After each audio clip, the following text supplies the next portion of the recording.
Ruairí, to have won Hurler of the Year, how does it feel? It feels very good, it was a nice wee thing to cap off the year. Pity we didn't get to go the whole way, and that'll probably be the goal over the next couple of years to see if we can get there. But awards, I guess, are nice to get, but don't mean a whole pile whenever you don't win with the team. I suppose when you look back on the season, obviously he's come out of Derry again, but it was the Ulster club which really captured the imagination.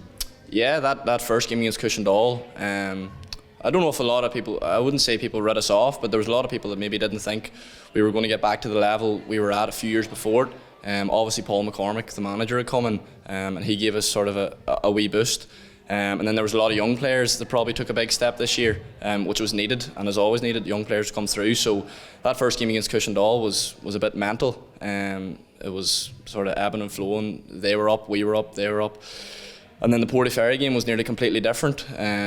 They completely destroyed us in the first half, and it took us 15 or 20 minutes into the second half to actually get to grips with it. But thank God we did, and scored a few goals, and we pushed on from there.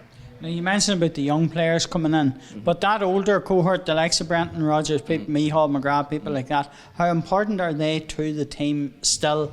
Oh, unbelievable. Like Cormac, Micheál, Sparky, Sheehan, boys like that. McAllister came back from a career-ending injury, Conor McAllister, and inside 9 months, and played against Cushendall and Portaferry. So when you see boys like that willing to put the work in like that, and every day they're treating themselves like professionals, it sort of puts an onus on you and on the rest of the young boys that you have to get to their level if you want to play at their level.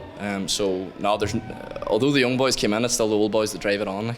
And like when, I presume you were probably about 12 or 13 whenever that good run started.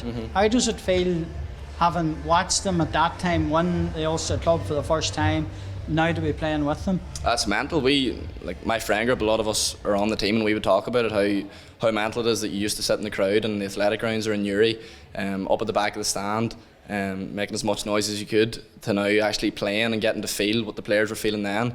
And it's an unbelievable feeling when you run out in front of people who've raised you from you were 5 or 6, trained you all the way up, in front of your family and your friends' family. It's a feeling you just sort of can't match.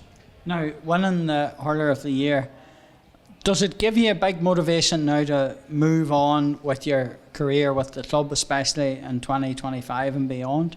I wouldn't say winning Hurler of the Year necessarily does that. I think it's more knowing that we're good enough to compete now with this sort of new team we have, that we kind of prove that we're good enough to win Ulster, and to compete in Ulster, and the same in the All-Ireland. We were only a point away, so I don't think individual awards would inspire anyone anymore, because, as I said, the team sort of, it's a cliche, like, but the team is everything, like, regardless what you win yourself.